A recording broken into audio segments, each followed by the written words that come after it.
Eu vou estar ministrando debaixo da seguinte temática: obrigação dos pais e opção dos filhos. Obrigação dos pais e opção dos filhos. Pastor, qual é a obrigação dos pais? A obrigação dos pais é ser pai. E a opção do filho é querer ser filho. A obrigação dos pais é ensinar. A opção dos filhos é obedecer ou não. Eles escolhem o que eles querem ser. Até um certo tempo você tem domínio, você tem controle, mas depois de um tempo você não consegue mais fazer isso. E é aí que vem a frustração de alguns pais. Quando os pais percebem que seus filhos entraram naquela universidade chamada ingratidão, que é aquele período que ele começa a confundir a adolescência com a aborrecência. E aí só tem uma coisa que é pior do que a ingratidão dos filhos, que é a imaturidade dos pais. Então o seu filho tem todo o direito de entrar em crise, ele vai entrar em crise.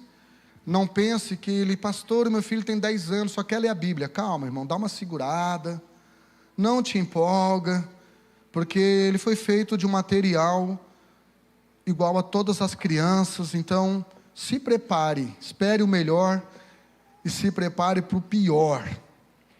Então essa fase aí de adolescência, que é a fase de transição, que eu costumo chamar de da fase do quem sou eu, porque não é mais criança. Quando quer o danoninho, a mãe diz, tu não é criança. Quando quer chegar muito tarde, a mãe diz, tu não é adulto. Ele pensa, quem sou eu? Então eu vou estar falando um pouquinho sobre isso, vou estar impartindo meu coração dentro dessa palavra, e eu tenho certeza que Deus vai estar falando ao seu coração. Abra seu coração, irmão. Eu vou estar direcionando uma palavra mais para os pais do que para os adolescentes. Eles estão vindo aqui praticamente de 15 em 15 dias, né? Então, o que a Bíblia diz que os filhos jovens, os filhos adolescentes, é como uma flecha na mão do valente. Então, quem dá a direção para essa flecha são os pais. Os pais que precisam entender o momento desse adolescente ficar na aljava, o momento dele ir para o arco, o momento dele ser trazido para perto do coração deles, e o momento dele ser atirado, né? Então, eu vou estar lendo Provérbios 22 e 6, Provérbios 22 e 6, na versão NVT, que diz assim: ensine seus filhos no caminho certo, e mesmo quando envelhecerem, não se desviarão dele. Tem tradução, a tradução fiel aos originais diz: ensina um menino ou a criança no caminho, não é o caminho. Joás deixou isso ontem muito bem definido, que não é você apontar para onde o seu filho tem que ir, é você ir junto, é no caminho. Ou seja, enquanto você vai pelo caminho, você vai ministrando ao coração dele. Isto fala de caminhar juntos, é mais ou menos aquilo que está lá em Gênesis 22, quando Abraão disse para os moços: olha, vocês fiquem aqui, e eu e o menino vamos juntos até o altar, e nós, havendo adorado, voltaremos. É mais ou menos o que diz Deuteronômio capítulo 6, versículo 6, que diz que as palavras que Deus ordena precisam ser introjetadas na mente. Tem tradução que fala encucada, ou seja, colocada na cuca dos nossos filhos, andando pelo caminho. Então, este texto ensine seus filhos no caminho certo, e mesmo quando envelhecerem, não se desviarão dele. Não está falando que os filhos não irão se desviar do caminho, porque se fosse assim, irmãos, filho de crente não se desviava. Está dizendo que ele não vai se desviar do ensino, ou seja, ele não tem como se livrar de algo que está dentro dele. Você só consegue se livrar de algo que está fora de você. Ou seja, você tem os nossos filhos, eles têm todo o direito, como decisão pessoal, de sair fora dessa rota. Eles têm todo o direito de pegar uma bifurcação, um atalho, mas eles não vão conseguir se livrar do ensino, daquilo que está lá na mente deles, no coração deles. Esse ensino que eles receberam dos pais, que foi introjetado na mente, no coração deles, mesmo eles estando lá na balada, ou lá no ambiente usando drogas, ou no ambiente de prostituição, O Espírito Santo vai trazer à mente deles esses versículos. Por isso que é importante os pais ensinarem seus filhos no caminho. E aí, quando eles envelhecerem, ainda que saiam do caminho, eles não irão conseguir se desvencilhar do ensino. Quem está me entendendo aqui? Só para você entender esse texto. Então, há um recado para os pais. É nossa obrigação proteger nossos filhos dos nossos pecados. É nossa obrigação proteger os nossos filhos dos nossos pecados. Amém? Às vezes ficamos tão preocupados em superproteger os nossos filhos de más amizades. Mas más amizades não têm tanta influência sobre os nossos filhos quanto o nosso testemunho. Às vezes nos preocupamos tanto em proteger os nossos filhos de injustiças, do diabo, mas nós devemos proteger os nossos filhos dos nossos pecados. Deuteronômio, capítulo de número 5, versículo 9, olha o que está escrito: Eu, o Senhor, sou Deus, eu, o Senhor, seu Deus, sou um Deus zeloso. A palavra zeloso aqui no hebraico quer dizer com ciúmes. Deus não é invejoso, Deus é ciumento. Qual a diferença entre o ciúme e a inveja? Inveja eu tenho daquilo que é dos outros, mas ciúme eu tenho daquilo que é meu. Você consegue entender por que Deus tem tanto ciúme de você? Irmão, quem aqui tem carro? O que você sentiria se alguém riscasse o seu carro? Ou se a sua mulher batesse o seu carro? Como você sentiria? Estou falando que eu passei, tinha uma irmã que bateu o carro essa semana aqui. Eu não vou dizer o nome dela, mas vou olhar para ela agora. E assim, eu tenho certeza que o marido, a primeira pergunta que ele faz é: estragou o carro? Não, brincando. Você está bem, meu amor? Não se machucou? Está viva? Tá? E depois e aí, agora fala. Qual foi o dano? Qual foi o nível do prejuízo? Porque a gente tem ciúme daquilo que a gente precisou pagar um preço. Ninguém aqui ganha carros. A gente tem ciúme quando uma criança vai na casa da gente e começa a riscar o sofá. A gente tem ciúme, irmão, quando alguém pega o celular da gente, igual a Manu, que todo culto ela pega, e entrega só em frangalho depois do culto, assim, com a bateria toda gasta. A gente tem um certo ciúminho. Eu estou levando você para uma reflexão seguinte: se você tem ciúme de coisas que você pagou um preço, você consegue imaginar o ciúme que Deus tem de você, visto que não foi com prata nem com ouro que você foi comprado da sua vã maneira de viver, mas pelo precioso sangue de Jesus Cristo? Você consegue entender por que Deus ele é tão radical no relacionamento contigo e Ele não quer te dividir com ninguém? É porque Ele é Deus zeloso, Ele é um Deus que tem ciúme, é o que o texto está dizendo. Eu, Senhor, seu Deus, sou um Deus ciumento, zeloso, e trago as consequências do pecado dos pais sobre os filhos até a 3ª e 4ª geração daqueles que me rejeitam.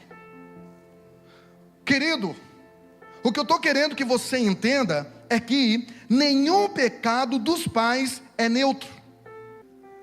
Há consequências dos pecados dos pais nos filhos, netos, bisnetos e trinetos. Há consequência.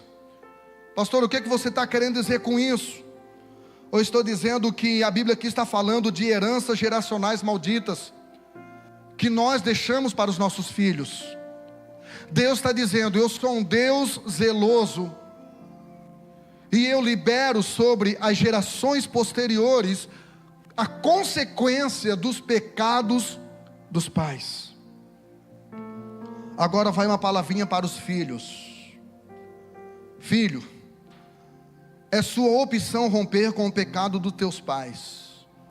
Ainda que você tenha tido um pai pecaminoso, que tenha cometido todo tipo de pecado, isto é uma opção para você continuar colhendo o fruto desta geração maldita, ou o fruto geracional desta maldição hereditária. Você pode romper. Não interessa que tipo de comportamento seu pai teve, não interessa que tipo de pai você teve.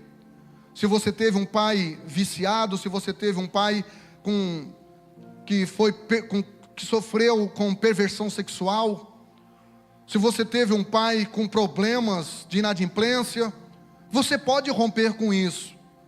O texto que eu citei, Deuteronômio 5:9, diz que Deus visita a maldade dos pais nos filhos até a 3ª e 4ª geração daqueles que lhe aborrecem.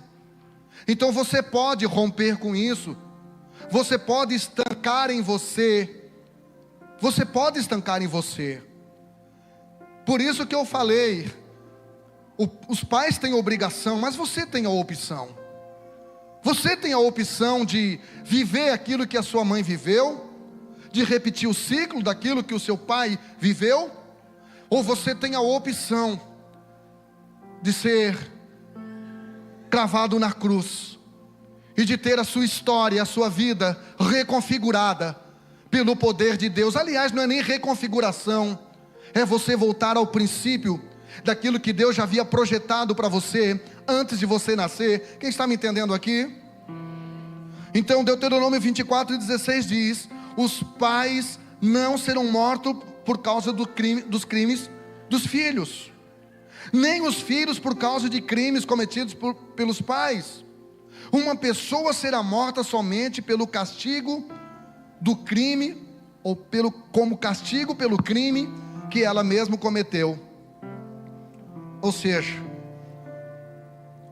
o elo com o pecado geracional herdado dos pais é quebrado com o rompimento dos filhos, a partir do momento que você rejeita esta herança e você se converte.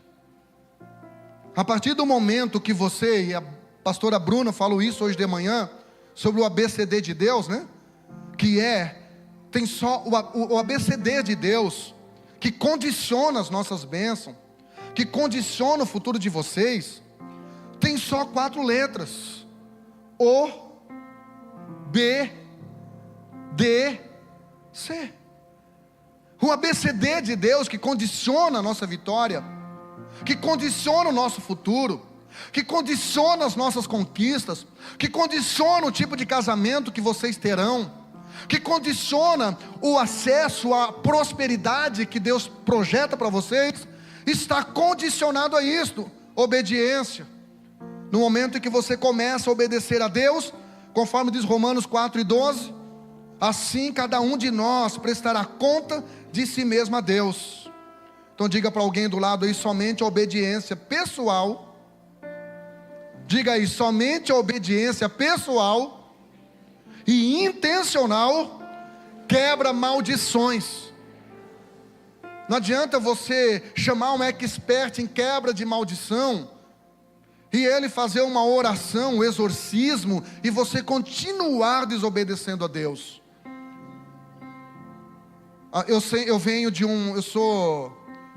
sou descendente de uma família muito descompensada em todas as áreas, e uma área consequência da outra. Eu venho de uma família descompensada moralmente, relacionalmente, financeiramente, intelectualmente, emocionalmente, espiritualmente, materialmente, descompensado em todas as áreas. E eu justificava meu comportamento com base na minha criação. Eu achava que eu era um garoto levado lá na escola por causa da minha família. E é bem verdade que a família influencia o comportamento humano. É bem verdade que a família é como uma injeção, te marca na infância e te deixa uma marca para toda a vida. Só que esta influência familiar, ela só dura até a chegada do Evangelho, até a chegada de Jesus Cristo. Quando você conhece o que está escrito sobre você, quando você conhece o que está escrito sobre você, lá em Hebreus, o autor aos Hebreus, ele corrobora aquilo que está escrito lá nos Salmos. Eu gosto dessa palavra corrobora, é bonita, né? O autor aos Hebreus corrobora o que o salmista disse acerca de Jesus: no rolo do livro está escrito de mim. Então diga para alguém do lado aí: a sua história já está escrita. E como canta o Thales Roberto, escrita pelo dedo de Deus. Só que Deus, quando criou a tua história, Ele criou a lápis. E aí quando você nasceu, Ele entregou a sua história num caderno para você. Ele entregou uma caneta e uma borracha. Aí você escolhe se você apaga algumas coisas que você não quer.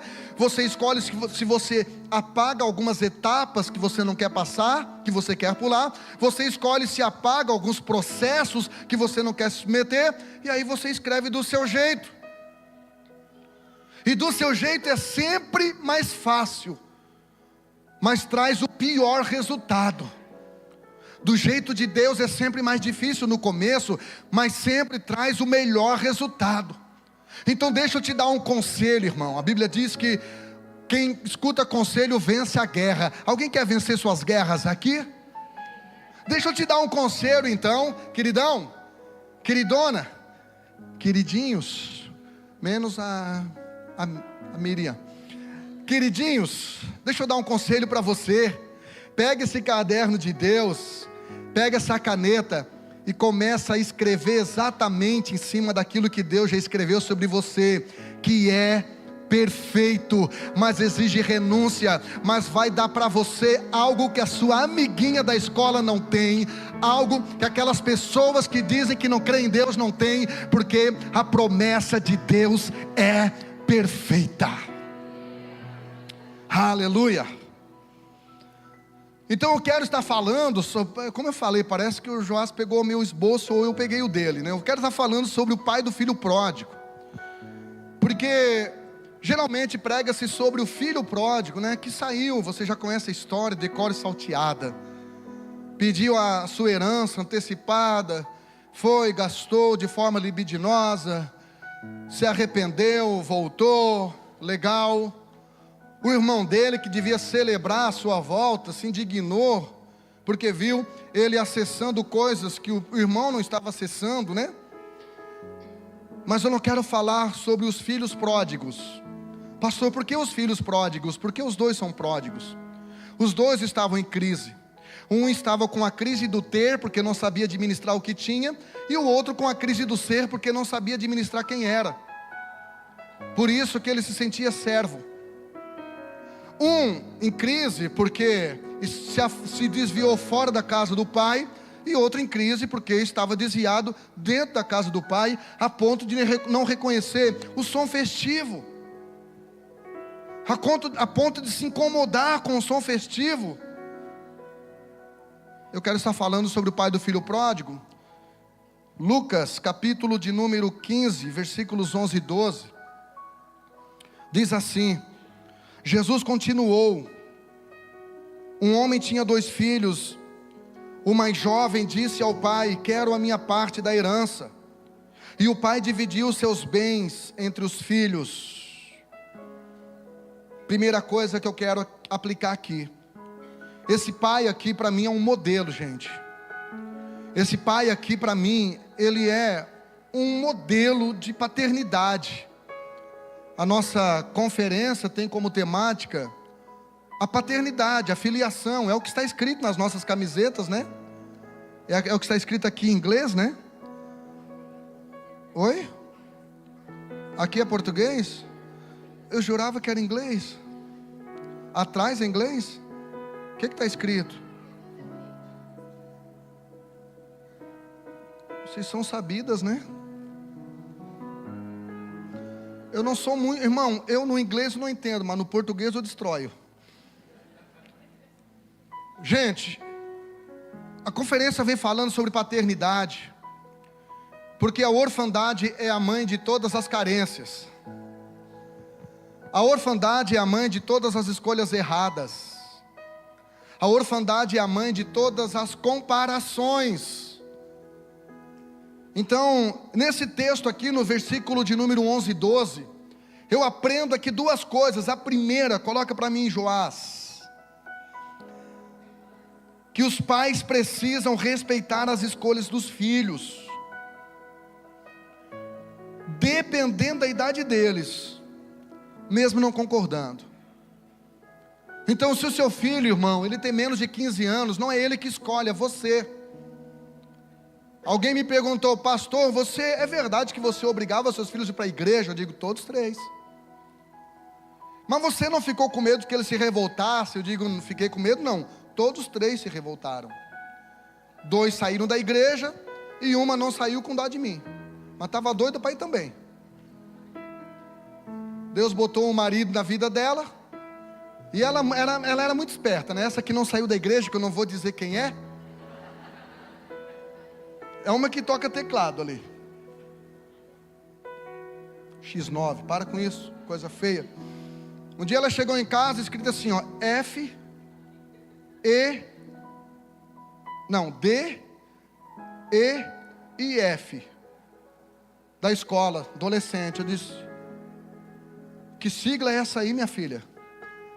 D, E, F. Ela disse: pai, Deus é fiel. Aí, irmão, o bom de ter vários filhos é que sempre tem um X9. Sempre tem um que entrega todo mundo, um Zezinho, um José. A Carta me chamou de canto: não é nada, pai, é Deus, é Débora e Felipe. Tem nada a ver com Deus é fiel aí. Então, até uma certa idade, você tem que obrigar seus filhos, não é só vir para a igreja. Você tem que obrigar seus filhos a estudarem. Você tem que obrigar os seus filhos a respeitarem os mais velhos. Você tem que obrigar os seus filhos a irem para a cama na hora certa. Irmão, se eu não obrigasse meus filhos a nada, eles iam virar um cascão, porque nem banho eles queriam tomar no inverno. Não queriam estudar. Ai, pastor, mas eles vão se revoltar. Sim, eles vão se revoltar contra a igreja, porque eu obrigava a vir. Eles vão se revoltar contra o chuveiro, porque eu obrigava a tomar banho. Eles vão se revoltar contra o creme dental, que eu obrigava a escovar os dentes. Eles vão se revoltar contra tudo. Agora, depois que eles chegaram numa certa idade, acabou. Eu tive que aprender a respeitar as escolhas deles, mesmo doendo no meu coração. Então eu ensinei eles no caminho que devem andar, irmãos. Eu ensinei tudo que eu pude ensinar de Bíblia para eles. Meus filhos foram ter celular com 15 anos de idade. Só namoraram depois dos 15. Oficialmente, né? Oficialmente o namoro assim, né? O que eu pude fazer eu fiz até uma certa idade. Depois de uma certa idade eu entendi que eu precisava respeitar a escolha deles e conscientizá-los das consequências das escolhas deles. Eu ensinei uma coisa para eles: primeiro vocês escolhem, depois vocês colhem. Pronto, irmão, ficou leve. A segunda coisa que eu aprendi nesse texto é: pais precisam ter o que repartir com seus filhos. Você precisa ter o que repartir com seus filhos. O filho disse: pai, dá-me parte da fazenda que me pertence. E o pai repartiu. E ele repartiu porque ele tinha o que repartir. Você precisa ter o que repartir. Você tem que ser organizado financeiramente para você deixar uma herança. Isso é bíblico. A Bíblia diz que os pais precisam entesourar para os filhos. Eu não estou dizendo que você vai ter que passar fome a vida inteira, viver na escassez a vida inteira, para depois seus filhos ficarem brigando já no dia do seu velório para ficar com suas coisas. Mas você tem que viver de maneira organizada. Você precisa deixar para os seus filhos pelo menos 2 coisas: herança e legado. Pastor, o que é herança? Herança é aquilo que a gente deixa para os filhos. E legado? Legado é aquilo que a gente deixa nos filhos, que você coloca no coração dele. São os princípios e valores que você, vou falar pela terceira vez essa palavra, introjeta no coração deles, que você marca o coração deles. Princípios e valores. Coloca para mim o versículo 13, Joás. Diz assim: alguns dias depois, o filho mais jovem arrumou suas coisas e se mudou para a terra distante. Pastor, o que dá para aprender com isso?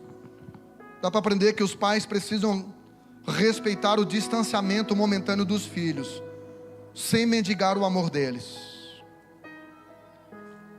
Você está recebendo essa palavra no seu espírito, querido? Você tem que respeitar o distanciamento dos seus filhos, Entenda, os seus filhos na adolescência, não são todos, quase todos, vão odiar você. Por quê, pastor? Porque eles amanheceram com uma espinha na testa. E eles vão olhar para você e vão ver uma espinha no seu rosto e vão dizer, ó, foi daí que eu herdei. Minha vida acabou, meu universo acabou. Essa semana tinha uma apresentação na escola, e agora eu com essa espinha, acabou minha vida, ó céus. Eu sou a pessoa que mais sofre nesse mundo. Respeite o distanciamento dos seus filhos, porque os pais são esquisitos. Vocês concordam que os pais são esquisitos? Tá vendo? A Mimi que falou aqui, ó. Olha aqui para mim. Quando os filhos são crianças, a gente fica, fala pro pai, fala. Mamãe, papá, fala. Aí eles começam a falar pelos cotovelos, a gente para, só um pouquinho, a mãe está conversando, o pai está conversando, só um minutinho, para, parece que foi te dado 2 bocas de presente, para. Aí eles vão para a adolescência, se abre com a mãe. Filha, eu sou sua melhor amiga. Eles não querem você como melhor amiga. O seu cheiro é esquisito. Suas roupas são esquisitas. E elas têm vergonha de ir no centro com você.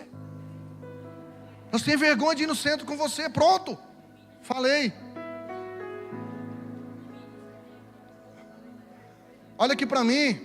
Vai chegar um momento que você vai ter que respeitar o distanciamento deles. Pelo amor de Deus, não mendigue o amor deles. Eles amam você. Quando eles dizem para você, eu te odeio, é eles dizendo, eu te amo em inglês.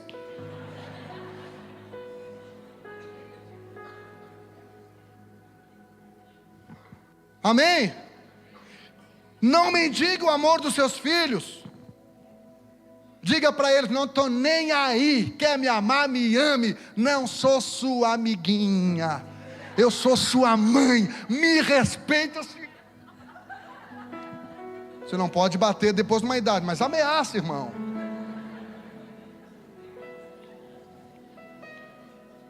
Me perdoe a analogia. Quem vai me perdoar aqui, diga eu.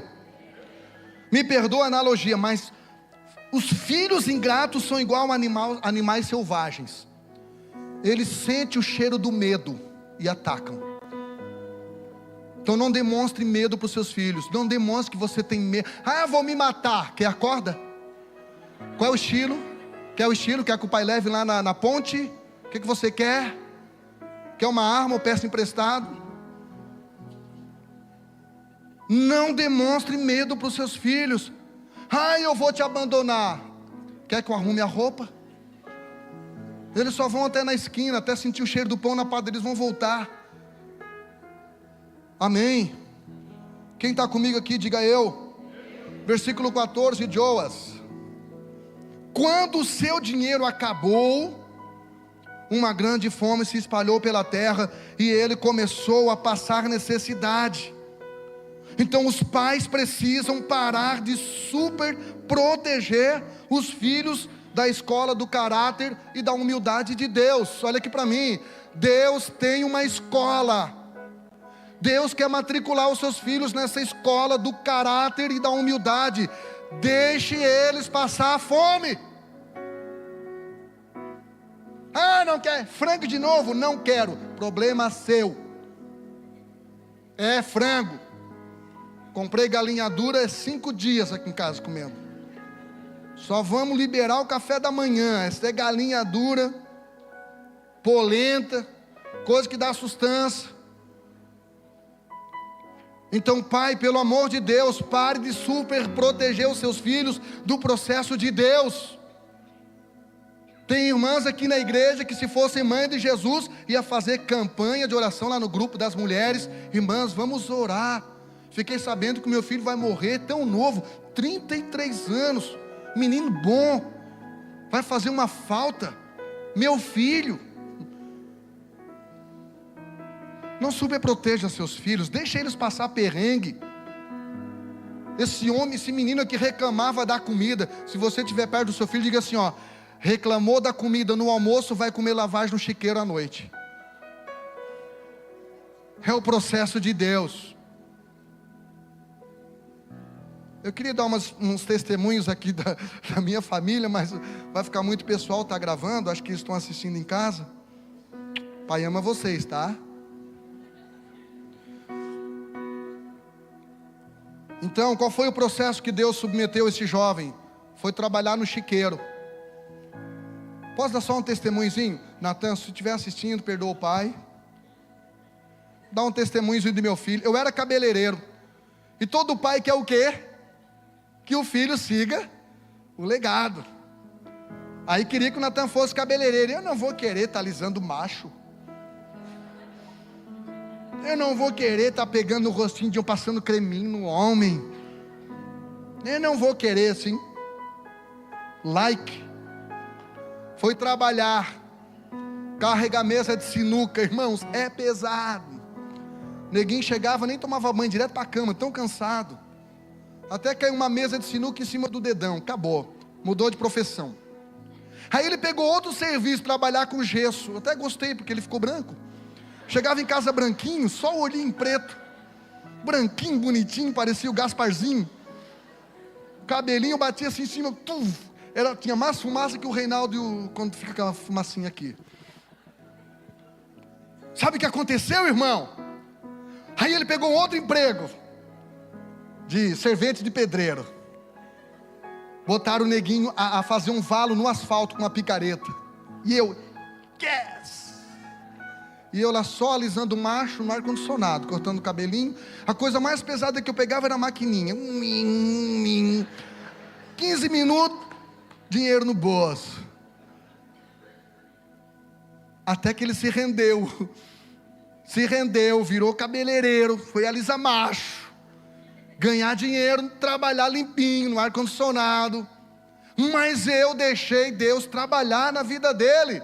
Não quero ser redundante.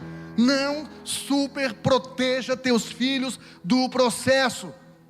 Vai doer em você, mas vai preparar ele para ser um homem, uma mulher de verdade. Vai criar congruência de valores.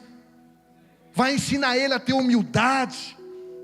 E outra coisa, quando eu saí do meu salão, Regiane, sabe o que eu fiz? Eu vendi para ele o salão. 15 conto. 15 mil reais, Renato. Ó. Posso te dar, vou te vender 30 vezes de quinhentão. 30 de quinhentão. Podia ter dado, mas se eu tivesse dado, talvez eu já teria botado fora, porque aquilo que não custa nada não tem valor nenhum. Então esse homem aqui, ele não prendeu seu filhinho, não se ajoelhou nos pés, não vai meu filho, não abandona papai vai morrer. Não, ele disse, vai meu filho. Se você, quem não tem gratidão pelo que tem, a vida ensina a ter saudade do que teve. Vai meu filho, vá. Aleluia. Versículo 17, Joas. Não é Joma, né? É Joas. Vamos lá. Quando finalmente caiu em si, porque tem tempo, parece que eles estão tudo louquinho, né? Parece que o menino estava fora dele. Não, você não tem essa impressão que teu filho parece estar meio louco de vez em quando, meio doido assim? É bíblico. É bíblico. Ele caindo em si, ou seja, parecia que estava fora de si.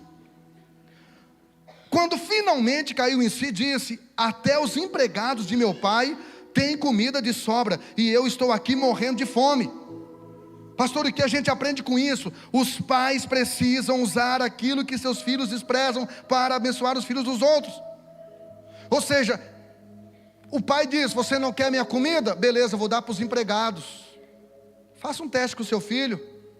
Quando ele pegar um carrinho assim, ficar estragando, pega, dá para o priminho dele. Faça isso. Faça isso e você vai ver se não vai mudar as coisas. Crie valor. Se os teus filhos desprezarem aquilo que você quer dar para eles, começa a dar para os outros, para os filhos dos outros. Você vai ver como vai mudar as coisas na sua vida.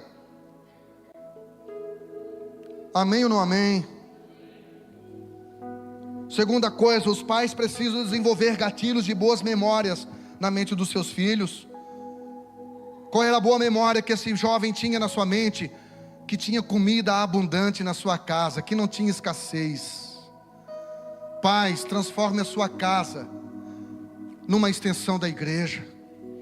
Transforme a sua casa num pedacinho do céu, para que quando os seus filhos abandonarem essa casa, isto crie um gatilho, isso acione um gatilho de boas lembranças. Quando eles pensarem na sua casa, eles pensarem o seguinte: olha, eu tenho um lugar bom para onde voltar, eu tenho um lugar seguro para onde voltar, eu tenho um lugar protegido para onde voltar, eu tenho um lugar abençoado para onde voltar. Versículo 18, ele disse: vou retornar à casa de meu pai e dizer: pai, pequei contra o céu e contra o Senhor. Os pais precisam ter regras claras na casa deles, mas sempre manter a porta aberta para seus filhos retornarem. Ele disse: eu vou retornar. Quando um dos meus filhos tomou uma decisão de sair da minha casa, e eu disse: com essa conduta, com essa postura que você assumiu, eu nunca vou deixar você entrar dentro da minha casa tendo esse tipo de comportamento. Mas se você mudar o seu comportamento, a minha casa vai estar aberta 24 horas para ti.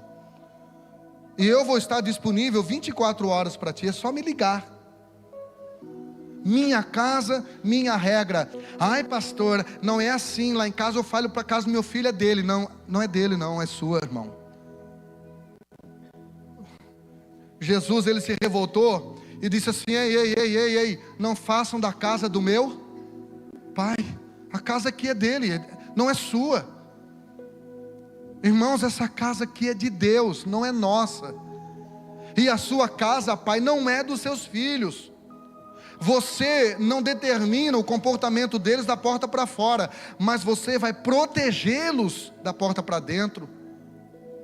Por isso que Josué não disse: eu e minha família serviremos ao Senhor. Ele disse o quê? Eu e a minha casa. Porque eu não tenho controle sobre a minha família. Se o seu filho já é de maior, o seu filho já é casado, você não tem controle sobre eles, mas você tem controle sobre a sua casa. Eu infernizei o namoro dos meus filhos dentro da minha casa. Não tinha esse negócio de uma mantinha para 2 pessoas no sofá. Ai pastor, mas eu estou com frio, o genro, né, o Luiz. Ai, eu estou com frio nas pernas, bota uma leg de lã por baixo, calça. Tem nada, é 2 mantinhas para 2 pessoas. 2 corpos, 2 mantas e uma almofada no meio. Disciplinei a Débora e o Luiz 3 vezes, mas nunca por conivência de pecado dentro da minha casa. Você consegue entender o que eu estou falando? A partir do momento, pai, que você proteger a sua casa, você vai estar ensinando para os teus filhos como que eles têm que fazer com a casa deles quando eles casarem.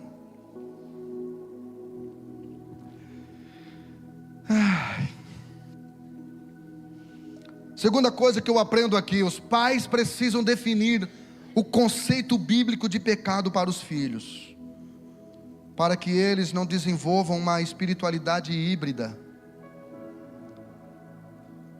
Esse menino estava desviado, esse menino havia gastado tudo que tinha com prostituição, mas esse menino tinha consciência de pecado, ele tinha consciência de certo e errado, ele sabia que ele estava perdido, e ele disse: eu vou voltar para o meu pai e vou dizer para ele assim: pai, eu pequei contra o céu, eu tenho consciência que esse caminho que eu escolhi, eu afrontei o propósito do céu, e eu pequei também contra o Senhor, eu desrespeitei o seu nome. Então, olha que coisa legal que eu escrevi aqui, olha que coisa legal. Você não pode se iludir. Ele disse: eu pequei contra o céu. Tem filho de crente, irmão, que mesmo hoje, tendo virado as costas para Deus, tem filho de crente que mesmo eles não aparecendo na igreja a cada 2, 3 meses, 1 ano, tem filho de crente, olha aqui para mim, irmãos, é só uma criança, Tem filho de crente, irmão, que mesmo transando com a namorada, transando com o namorado, a maneira como os pais pregam o evangelho para eles é tão híbrida, que eles acham que mesmo no pecado eles serão salvos. E o pai mesmo, e a mãe mesmo às vezes acaba falando isso. Tome cuidado. Versículo 20, coloca para mim, diz assim: então voltou para a casa de seu pai, e quando ainda estava longe, seu pai o viu, cheio de compaixão, correu para o filho, e abraçou-o e beijou-o. Queridos, pais precisam manter sua visão de longo alcance. Pastor, o que é isso? De futuro e de eternidade. A Bíblia diz que o pai reconheceu ele de longe. Você precisa, nós pais precisamos manter a nossa visão de longo alcance. Nós não podemos pensar em fazer os nossos filhos, daí parceiro, toca aqui. Que parceiro, irmão, para com isso. Daí filhão, meu herói, que herói, irmão, ele vai te decepcionar, irmão. Aí amigão, ele não é seu amigão, ele é seu filho. Cabeção, ele é seu filho. Você não pode querer que o seu filho você seja o herói dele hoje. Você não é mais, você era quando ele tinha 6 anos, quando ele nunca tinha te visto, né? Vido é boa. Chorar, reclamar de conta que você não tinha dinheiro para pagar. Você não é mais o herói dele, para com essa bobagem. Você precisa olhar para o seu filho e ter uma visão de longo alcance. Pastor, o que é isso? Você tem que olhar para o seu filho e se preocupar com o futuro dele, mas principalmente com a eternidade. Quem está me entendendo aqui? Porque tem pais que só se preocupam com o filho, com o futuro, melhor dizendo. Tem pais que só se preocupam em que a faculdade que meu filho vai fazer, qual o carro que ele vai andar, que casa que ele vai ter. Isso é muito bom, isso é futuro, mas o melhor que isso é você se preocupar com a eternidade dele. Se preocupe. Se o seu filho não está na igreja, ore por ele. E se ele está na igreja, e talvez ele não seja o filho pródigo que saiu, ele seja o filho pródigo que ficou, que só vem porque você traz, que ele não tem consciência de adoração. Querido, eu não sei o que a Bruna e o Fernando sentem quando vê o Gabriel aqui em cima, numa conferência, ministrando louvor. Tu já fez 14 ou está no 13 ainda? Graças a Deus, saiu do 13, irmão. Vocês são maldosos. Não tem nada a ver com o que vocês pensaram. Menino de 14 anos, assumindo um compromisso de ministrar numa conferência. Glória a Deus. Nós precisamos orar, no mínimo orar, pela eternidade dos nossos filhos. Se você queria um motivo para vir na casa de oração, pai, já te dei. Segunda coisa que eu aprendo aqui: os pais não devem deixar as ações dos filhos congelarem seus corações. Mantenham a compaixão. Eu sei que às vezes a gente olha, tem pássaro que come o filho no ninho, né? Quando nasce. Eu já olhei para meus filhos e pensei: por que eu não comi eles assim na feijoada quando nasceram, né? Ninguém ia dar falta. Era o pretinho da cor da feijoada, nem ia aparecer.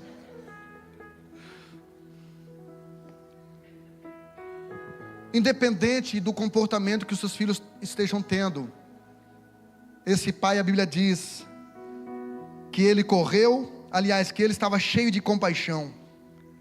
Não deixe nada endurecer teu coração, querido.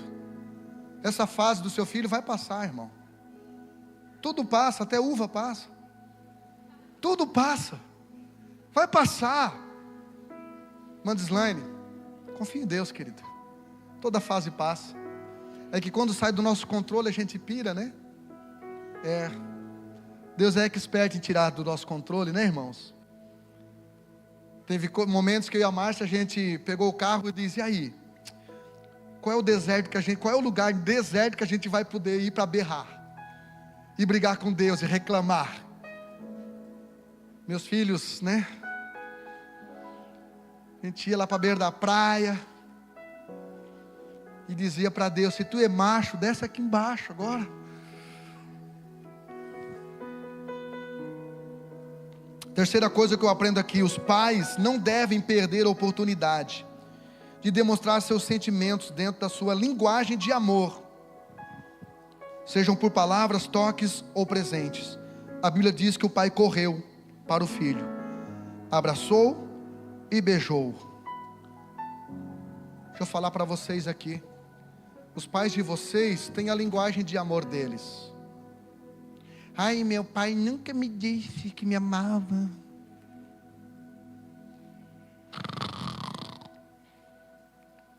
Respeitem os limites dos pais de vocês. Eles não têm como dar para vocês aquilo que eles não tiveram dos pais deles. Eles têm a linguagem de amor deles. Eu não sou muito do toque, irmão. Eu acho legal, o pastor Reja abraça, as pessoas beijam. Fernando aqui, o Andrei mesmo, morria de inveja do Andrei, irmãos. Na hora dele estar assistindo lá na Escócia. O Andrei beijava todo mundo, de 2 anos até 82. Fosse homem, fosse mulher. Podia ser um velhinho com 2 dentes na boca, ele beijava, abraçava. Eu não consigo ser assim. Não consigo ser assim com os meus filhos. Filhão, só liguei para te dizer que eu te amo. Não consigo. Eu tenho a minha linguagem de amor. Eu sei, irmão, a minha linguagem de amor é dar as coisas. E quando o Natan chega lá e pergunta: comprou aonde essa camisa? Eu já te pego, é tua. É a minha linguagem de amor. E os filhos precisam respeitar a linguagem de amor dos pais. Todo pai tem uma linguagem de amor, toda mãe tem. Talvez seja por palavras, talvez seja por toque, ou talvez seja dando coisas. Não é que eles estão querendo comprar você. A Carlota fica brava, diz: o pai assim, ó, ele não deixa nem a gente ficar brava com ele. Não consegue nem ficar brava com ele, porque eu sei como comprar eles. É dando coisas, é fazendo um pix.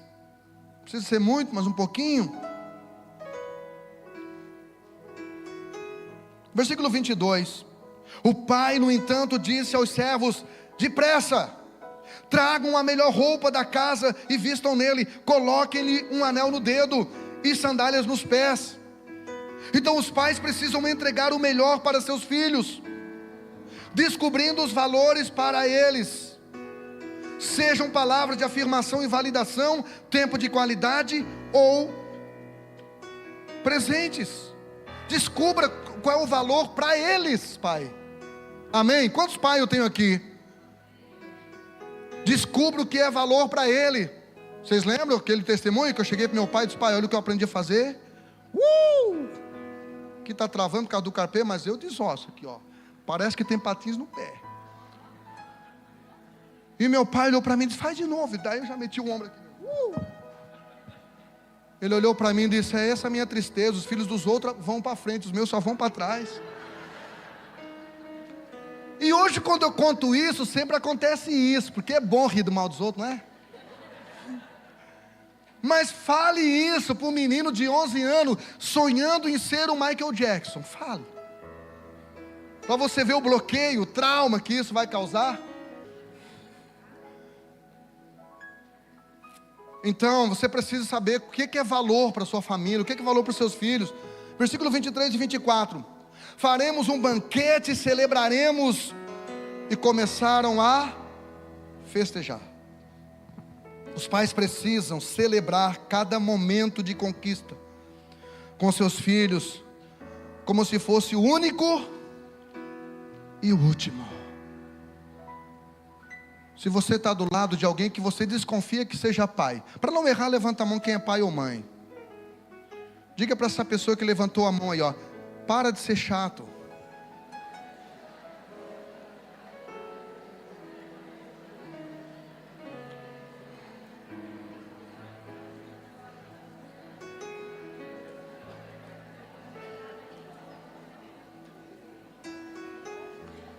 Seja leve.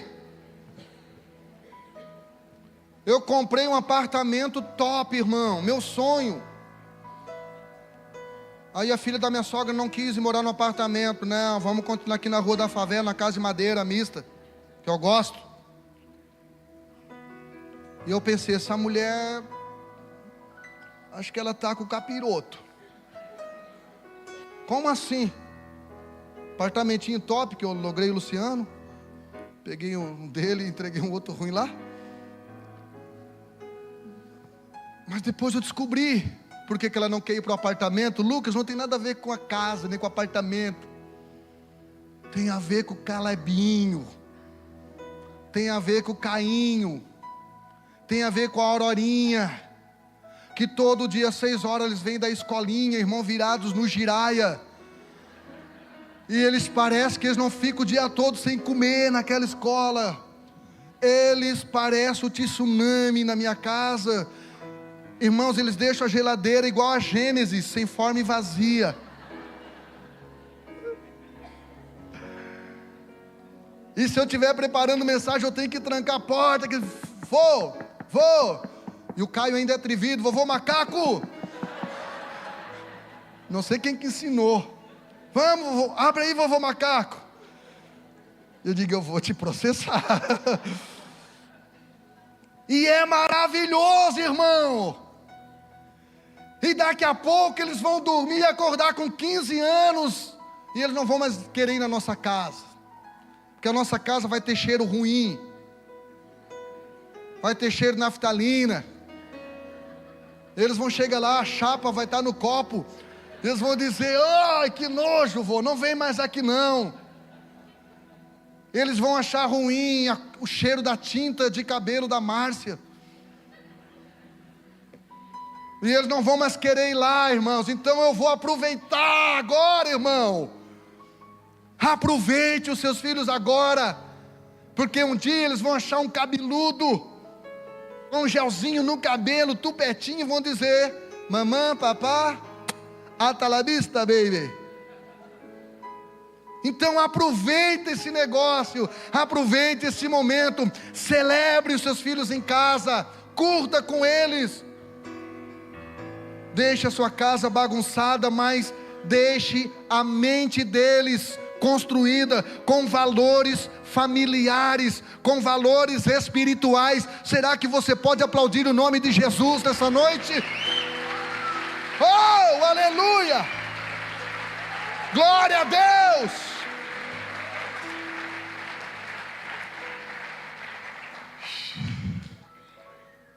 Então, queridos, versículo 32 diz: seu irmão mais velho, o pai falou para o irmão mais velho, né? O seu irmão mais novo estava morto e voltou à vida. Ele estava perdido e foi achado. Queridos, eu já estou encerrando. Pais que têm filhos perdidos dentro e fora da igreja ou de casa, não desistam deles.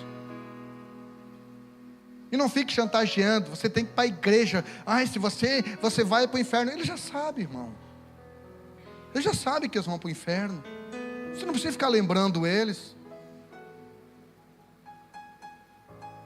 Então, queridos, não desistam deles. Mas não se iludam. Tenham uma visão espiritual correta sobre a realidade deles. Esse pai disse, meu filho estava morto. Meu filho, ele estava perdido. Não se iluda. Se o seu filho não está honrando a Deus, ele está morto, ele está perdido. Não interessa estar frequentando a igreja. Não interessa se ele tem ministério aqui na igreja. Não interessa se ele tocou na banda do step, não. Você tem que ter uma visão correta acerca dos seus filhos. Não se iluda. Não se iluda.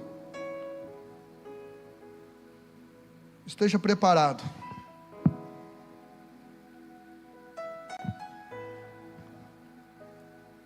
Esteja preparado. Continue engordando o bezerro. E quando o diabo te perguntar, por que você está engordando esse bezerro? Diga para ele, é que meu filho vai voltar. Por que você foi lá e comprou esse tênis aí da Nike aí? Né, que ele vai voltar. Por que você comprou esse iPhone 15 Pro Max? Recebam. Receba!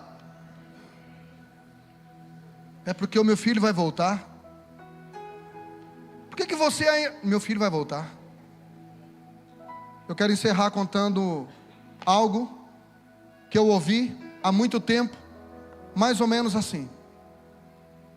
Teve uma menina, foi muito perseguida na sua igreja, filha de pastor, muito cobrada.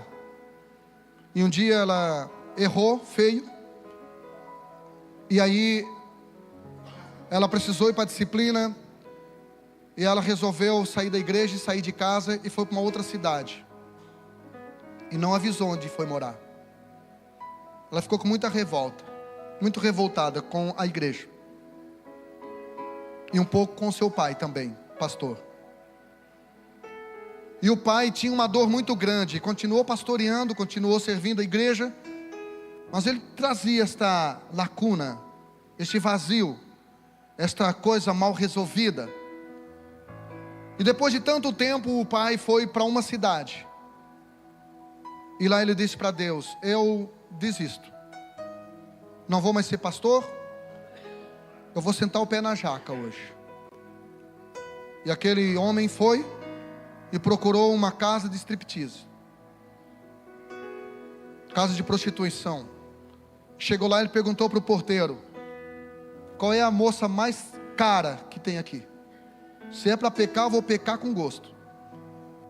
E o porteiro disse: ela é a última a se apresentar, mas ela está disponível. Se o senhor pagar, ele disse: eu pago.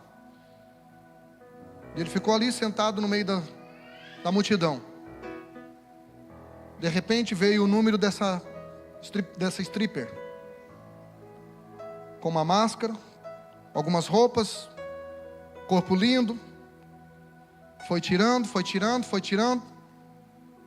E quando faltava talvez tirar o sutiã e a calcinha, ela resolveu tirar a máscara. E quando aquele homem olha, a moça que ele estava esperando para se prostituir com ela era a filha dele. E ela olhou e reconheceu o pai. E ela começou a chorar e desceu do palco. Foi correndo, abraçou seu pai e disse: pai, faz tantos anos, né? Faz tanto tempo. E eu fiz uma exigência, que eu só iria voltar para minha casa e para minha igreja e para o meu Deus, se um dia, sem eu falar onde eu estava, o Senhor viesse atrás de mim. E hoje, pai, eu sei que eu não merecia, e me perdoa por expor o Senhor a um lugar tão pecaminoso. Mas que bom, pai, saber que o Senhor deixou de lado o seu título de pastor, a sua religiosidade, e veio atrás de mim para me resgatar. Aquele pai olhou para a filha chorando e disse: filha, eu não vou poder te explicar, mas não foi você que foi resgatada. Não foi eu quem te resgatou. Você me resgatou. Um dia o pai vai te explicar, mas você me resgatou. Então deixa eu falar uma coisa para você, irmãos. E eu tenho know-how para falar o que eu vou te falar. Pai, mãe, Deus vai tirar todos os controles da sua mão, para levar você para um nível de dependência, para um lugar de dependência total. Deixa eu falar uma coisa para vocês, adolescentes. A vida não é tão romântica quanto vocês imaginam. O que faz a vida ficar romântica, o que faz a vida ficar brilhosa, o que faz a vida ficar leve, é a proteção que vocês têm dos pais de vocês, da igreja de vocês, do Deus de vocês. O que eu sei é, nós temos um Deus. Esse pai da parábola aqui representa Deus, que não desiste de nós. Esse Deus que foi lá fora, atrás do seu filho mais velho, a Bíblia diz que ele insistiu para que o filho entrasse. Deus te trouxe aqui nessa noite porque Ele está insistindo com você. Deus está insistindo com você. Deus tem ciúme de você. Deus ama você. Deus tem paixão e compaixão por você. Deus quer passar a eternidade com você. Deus não vê a hora de arrebatar você. E deixa eu te dizer, não facilita, porque Deus está louco para matar você e levar você para Ele. Não rateia, não facilita.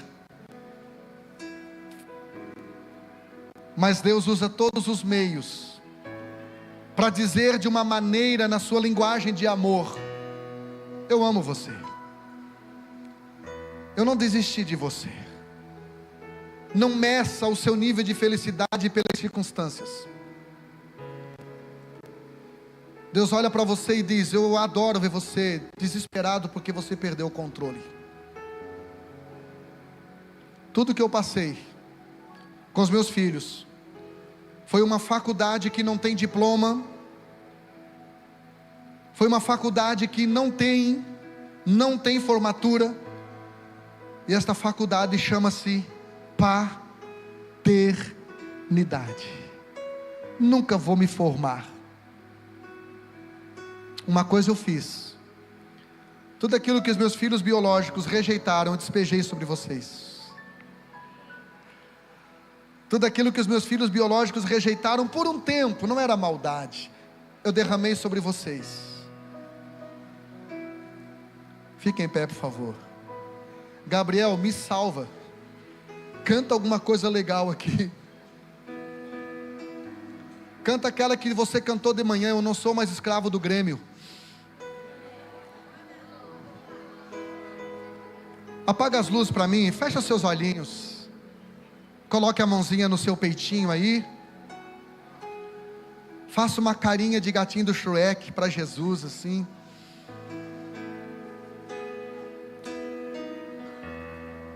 E diga: obrigado, Senhor.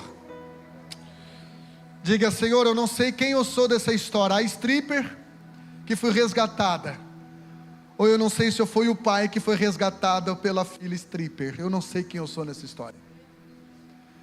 Diga: Pai, eu não sei quem eu sou nessa história. Eu não sei se eu sou o pai do filho pródigo, ou eu sou o filho pródigo, ou talvez eu sou o chato do irmão dele. Eu não sei quem eu sou. Eu só sei que o bezerro cevado não é um bezerro cevado, é um cordeiro que derramou o seu sangue por mim e por você. E é esse sangue que criou valor em você, e é por esse sangue que foi derramado por você, que faz com que o diabo tenha tanta raiva de você. Você consegue entender o que eu estou falando? Então desencana, irmão. Respira fundo.